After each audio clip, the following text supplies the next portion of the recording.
네, 안녕하세요. 네, 안녕하세요. 예.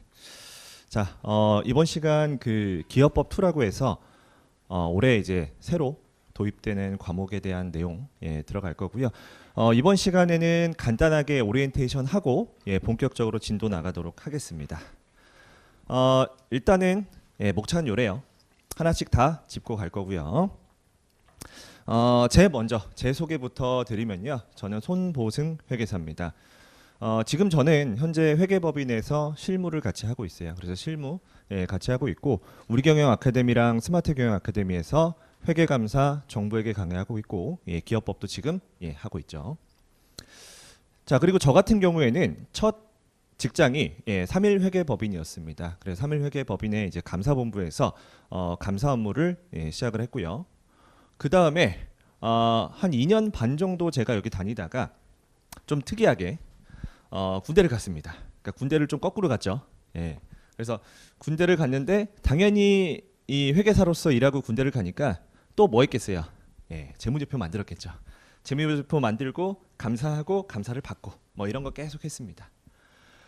그리고 저는 이제 군 생활이 남들보다 조금 깁니다. 장교로 생활하다 보니까 39개월 동안 했어요.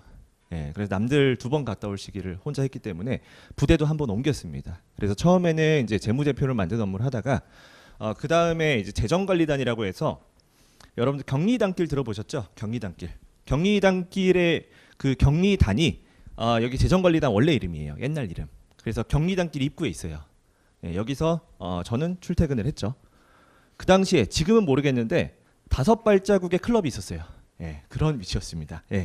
그래서 저는 안 갔지만 어쨌든 그랬고 여담인데 그런 거 많았어요. 여기 앞에다가 주차를 많이 해두고 술집 갑니다. 제가 당직 서면 어떻게 하겠어요? 술집 돌아다니면서 다 찾습니다. 전화도 안 받아요. 그랬던 기억이 있어요. 자, 어쨌든 그래서 제가 정부회계 강의도 하는 게 있어요. 그래서 정부회계랑 회계감사 강의를 하고 있고 그 다음에 이제 이촌회계법인이라는 이제 3일 회계법인은 이제 우리나라에서 가장 큰 이제 회계법인이거든요. 뭐 제가 다녀서 그런 게 아니라 객관적으로 1등 회계법인이라서 제일 큰 데 있다가 조금 이제 작은 회계법인으로 옮겼다가 지금은 여기 현무회계법인이라는 더 작은 회계법인에서 제가 일을 하고 있습니다. 제 소개는 여기까지 하고요. 다음 넘어가서 자, 제일 여러분들이 궁금해하시는 부분부터 시작을 해볼게요. 도대체 기업법 2의 이 과목이 뭐고 시험은 어떤 특징을 가지고 있을까? 이게 이제 여러분들의 가장 큰 궁금한 점이라서 설명을 한번 드릴게요. 자, 금융감독원에서 처음에 시험 제도가 개편되겠다라는 그 공문이 있어요. 거기서 무슨 얘기를 하냐? 실무와의 연관성을 고려해서 내년부터는 기업법 내에 어음수표법을 폐지하고 공인회계사법과 외부감사법을 들어오겠다라고 하는데 이때 조건은 실무와의 연관성이에요. 그동안 어음법과 수표법 같은 경우에는 실무에서 쓰이는 경우가 많이 없어요. 저 같은 경우도 진짜 1년에 한 번 지방에 이제 공장 이런 데 가면은 이제 옛날 방식으로 이제 하고 계시는 회사가 있거든요. 이제 그런 데 가보면은 실제 어음을 사용합니다. 실물 어음을 이제 종이로 들고 있어요. 그래서 제가 12월 말에 재고 실사를 가면 재고를 쭉 센 다음에 마지막에 어음 실사를 합니다.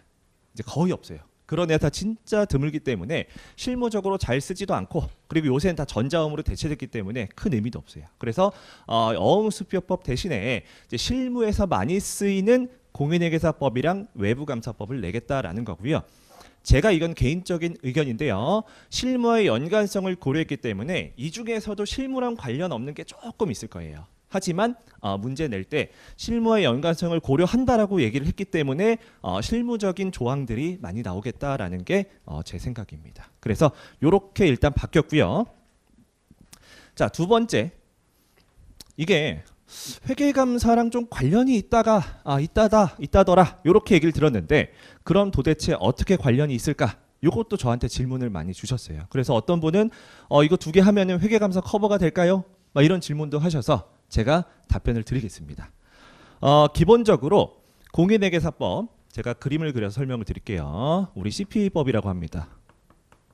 요게 있고 외부감사법을 더 줄이면 외감법이라고 합니다. 제가 더 줄이면이라고 했죠. 원래 외부감사법의 본 이름은 주식회사 등의 외부감사에 관한 법률입니다. 이게 법률명인데 이게 외부감사법으로 약칭이 되고 요걸 더 줄이면 외감법이라고 합니다. 이렇게 줄여 있고요. 자, 공인회계사법의 범위를 요렇게라고 제가 정의를 내릴 거고요. 외부감사법도 마찬가지로 요 정도 나오겠다. 요렇게 범위라고 가정했을 때 그러면 도대체 회계감사와 관련된 부분이 얼마만큼 있을까라는 건데 자, 제가 노란색으로 표시를 하겠습니다. 공인회계사법은 숫자로 따지기가 조금 그래서 요렇게 그림으로 그릴 수 있을 것 같아요. 한 요 정도는 회계감사 시간에 배웁니다. 자, 외부감사법은 이 정도는 배웁니다. 왜? 외부감사라는 말 자체가 이게 감사잖아요.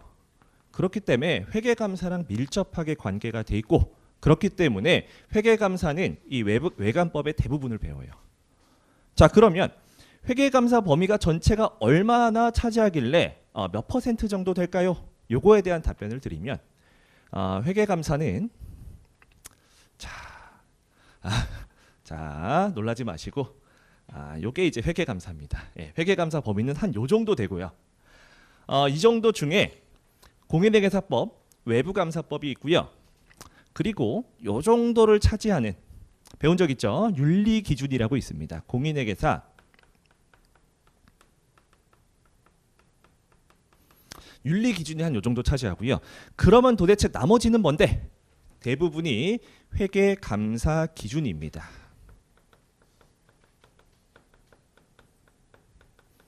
이거를 영어로 하면은 우리 갭쓰죠. 우리 재무회계 때 배웠죠. 갭은 오딧 프린시펄인데 갭은 오딧이 아니라 어카운팅이죠. 갭은 오딧 스탠다드입니다. 감사가 영어로 오딧이기 때문에 감사 기준, 제너럴리 억셉티드 오딧 스탠다드 회계 감사 기준을 배울 거고 그렇기 때문에 대부분의 내용은 여기서 나와요. 제가 드리고 싶은 말씀은 이것만 한다고 해서 전체적인 대비가 된다 X지만 어쨌든 범위 안에 있기 때문에 도움은 많이 된다라는 거예요. 자, 다음으로 넘어가서 자, 세 번째입니다. 자, 2번이랑 연관이 되는데요. 자, 1차 시험에만 출제되는 건 맞지만 어쨌든 회계감사에 들어가 있기 때문에 회계감사의 대비가 어느 정도 가능합니다. 그리고 이 공인회계사법과 외부감사법에 대한 이해가 필요하면 그러니까 이해를 하기 위해서는 뭐가 필요하냐? 얘네 둘의 지식이 필요해요. 기본적으로 회계감사랑 윤리기준의 지식이 요만큼 필요합니다. 그래서 제가 수업 시간에 요 내용을 언급을 해드릴 거고요.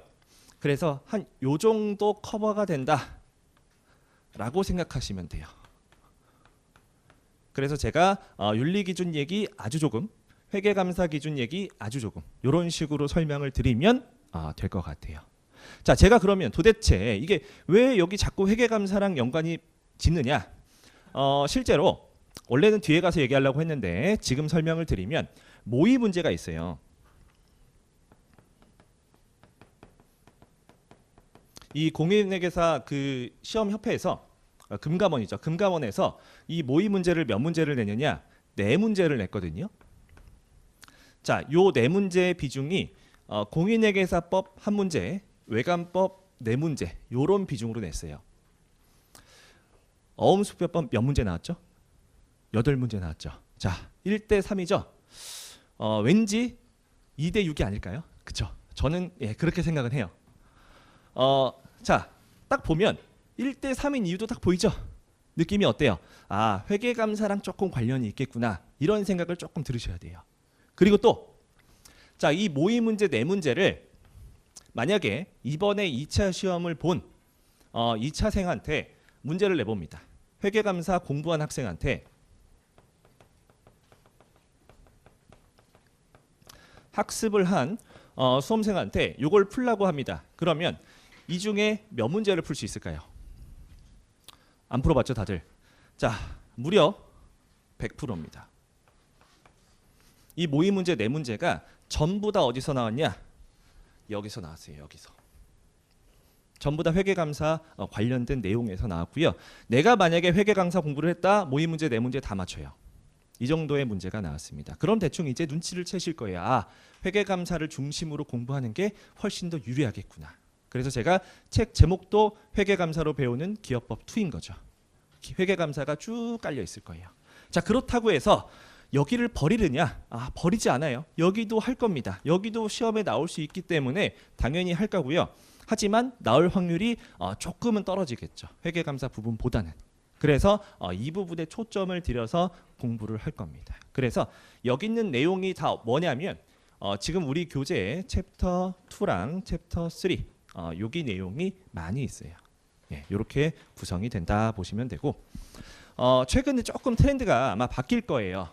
이 감사라는 게 저희 때는 감사를 버리는 게 조금 이해가 안 갔어요. 그러니까 그게 트렌드가 아니었는데 요새는 이 감사 범위도 넓어지고 막 이렇기 때문에 감사를 많이 버리는 추세가 되더라고요. 근데 작년 감사 같은 경우는 너무 어렵게 나왔죠. 그래서 감사 유예생들도 많이 유탈을 했습니다.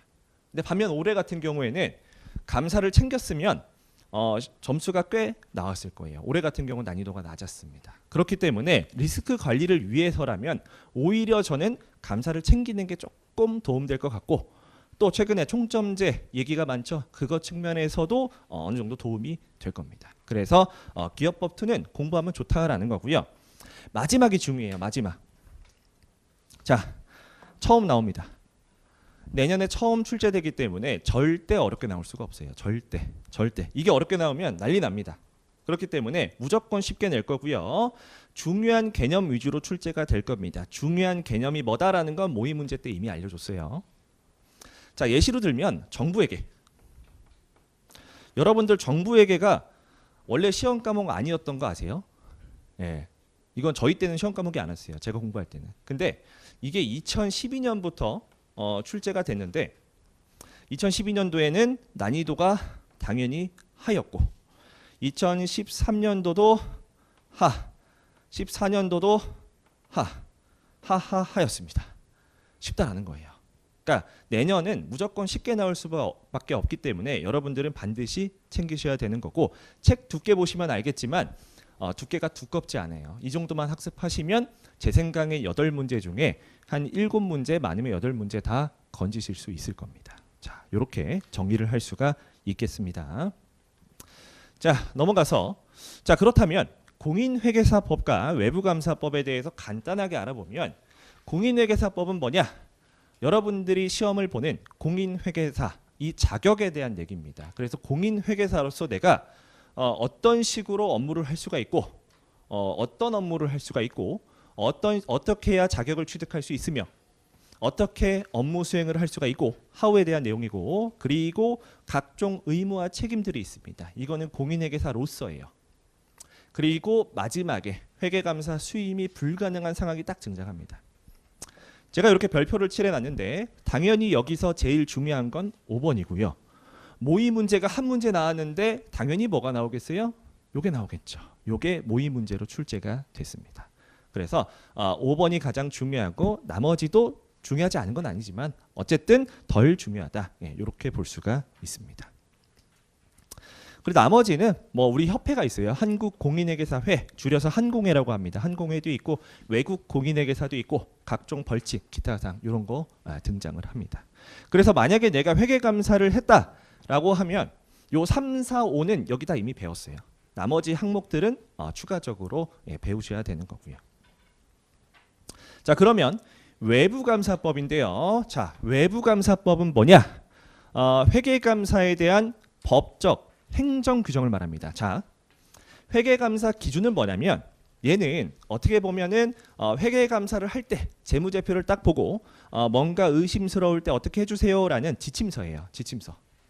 근데 이 외감법은 뭐냐면 행정입니다. 행정 규칙들. 예를 들어 내가 회계감사를 하는데 회사가 나중에 바로 뒤에 가서 배울 텐데 회사가 있고 감사인이 있습니다.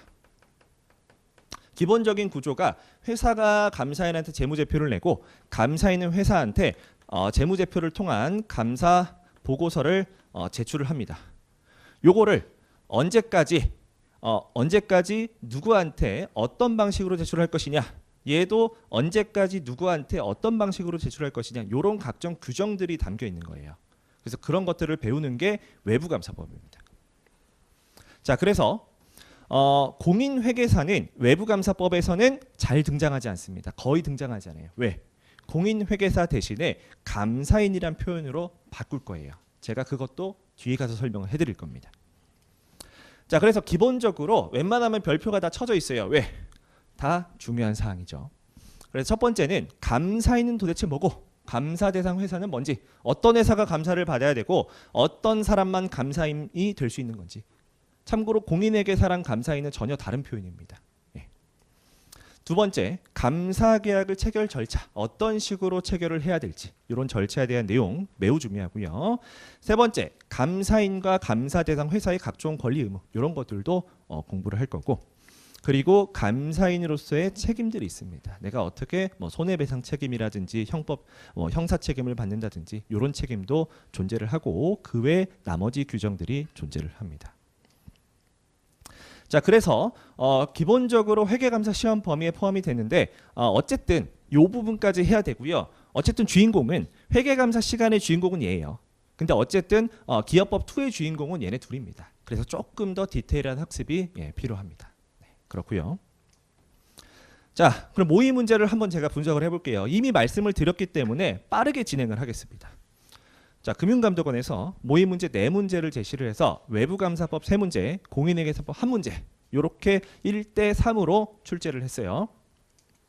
자, 첫 번째 외부감사법은 외부감사 대상회사가 뭔지 요거 배울 거고요. 두 번째, 내부회계관리제도의 운영, 처음 들어보는 단어입니다. 낯설 거예요. 자, 세 번째, 감사인과 감사인 선임, 네 번째 공인회계사법은 회계감사 수임이 불가능한 상황. 자, 회계감사 제기본서에 나와 있습니다. 챕터 1에 있고요.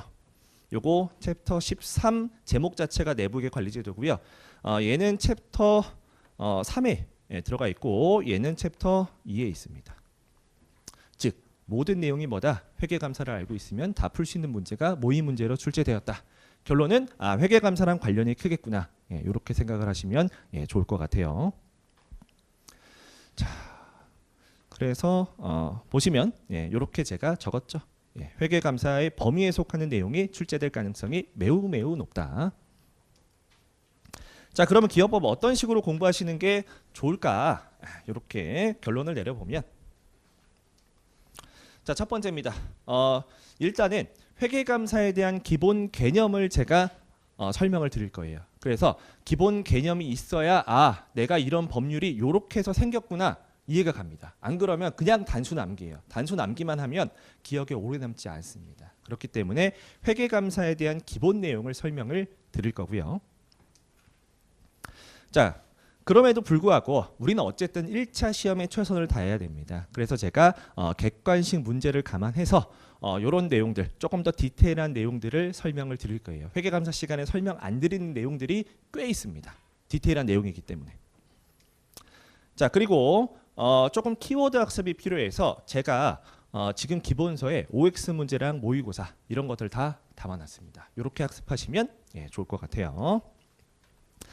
자, 마지막 수업 방식입니다. 일단은 교재 다 갖고 계시기 때문에 생략하고요. 그럼 교재가 어떤 식으로 구성되어 있냐? 첫 번째는 기업법 2의 기본 개념이지만 회계감사가 베이스가 됩니다. 회계감사 내용들을 제가 중간중간에 넣어놨어요.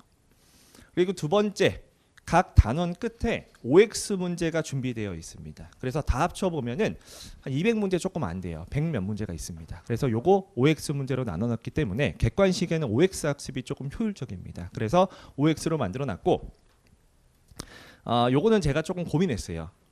실전 모의고사 5회분인데 이게 8문제 곱하기 5회, 그래서 40문제인데요.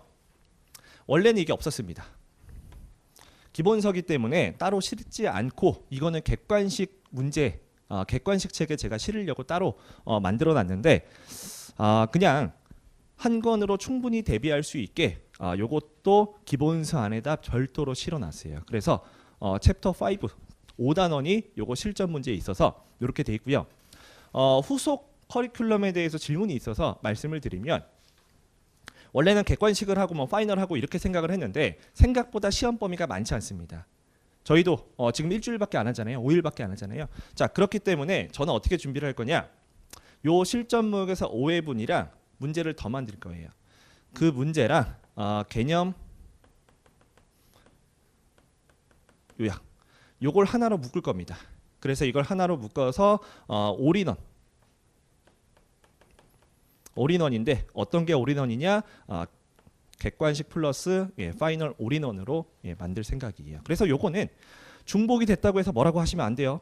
왜? 기본세 원래 안 넣을 건데 제가 그냥 넣어드린 거니까 혹시나 중복돼도 뭐라고 하지 마세요. 네, 그렇습니다. 그래서 이렇게 수록이 돼 있다.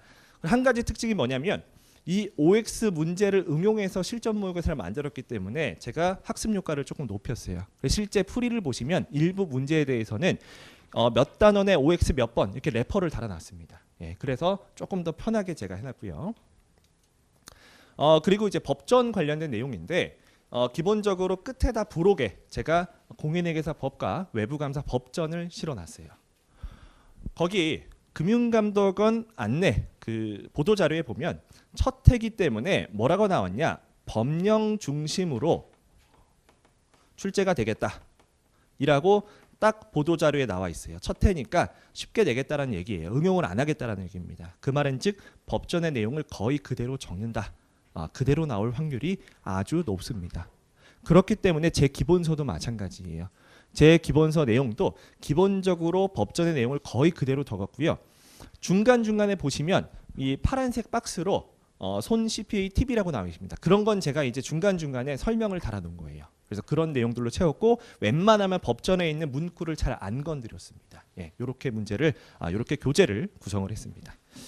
자, 그럼 교재가 목차가 어떻게 되어 있느냐? 목차는 크게 5단원까지 돼 있고요. 플러스로 법전이 들어가 있는 거죠. 그래서 1장 같은 경우에는 공인회계사법을 대부분 배울 거고요. 2단원 같은 경우에는 외부감사법과 공인회계사법을 좀 짬뽕해서 배울 거예요. 회계감사와 관련된 내용을 배울 거고 세 번째도 외부감사법입니다. 그래서 요거 챕터 2랑 3가 핵심이라고 보시면 되고요. 네 번째 단원 같은 경우에 기타 사항이라서 조금 출제 가능성이 떨어지는 친구를 따로 모았어요. 그래서 이렇게 하시면 되고 유의하셔야 될 점은 출제 가능성이 떨어지는 친구들 모아놨지만 여기에 1장과 2장 같은 경우에 출제 가능성이 높습니다. 제가 나중에 수업 시간에 설명을 드릴게요. 그래서 2장은 가능성이 높고 3장부터는 조금 떨어진다. 예, 이렇게 설명을 나중에 드릴 거예요. 그리고 5단원 같은 경우에 실전 모의고사 5회분을 제가 수록을 해놨습니다. 자, 이렇게 되어 있고요. 자, 수업은 일단 제가 총 5회로 준비를 했어요. 지금 오후 수업이기 때문에 2시부터 6시 4시간 그리고 오늘이 목요일이니까 목, 금, 월, 화, 수입니다. 원래는요. 저는 4회로 했어요. 원래는 4회로 했는데 혹시 몰라서 혹시 제가 보강을 하게 되면 너무 죄송할 것 같아서 일단은 늘려놨습니다. 그래서 잘하면 4회에서 끝낼 수 있고요. 더 하게 되면 5회까지 간다는 거 알아두시고 정말 불행한 일은 뭐예요? 5회도 안 되는 거죠. 그런 일은 없을 텐데 그렇게 되면 제가 별도의 강의를 찍어서 모든 분들께 공유를 다 드리도록 하겠습니다. 예, 이렇게 보시면 되고 추가적으로 이제 뭐가 궁금하신 사항이나 아니면 문의 사항이 있으시면 제 강사 홈에서 뭐 Q&A 달아주셔도 좋고 아니면 제 다음 카페입니다. 여기다가 질문을 달아주셔도 좋을 것 같습니다. 예, 그래서 오리엔테이션은 일단 여기까지 하고요. 잠깐만 쉬었다가 우리 1단원 나가도록 하겠습니다.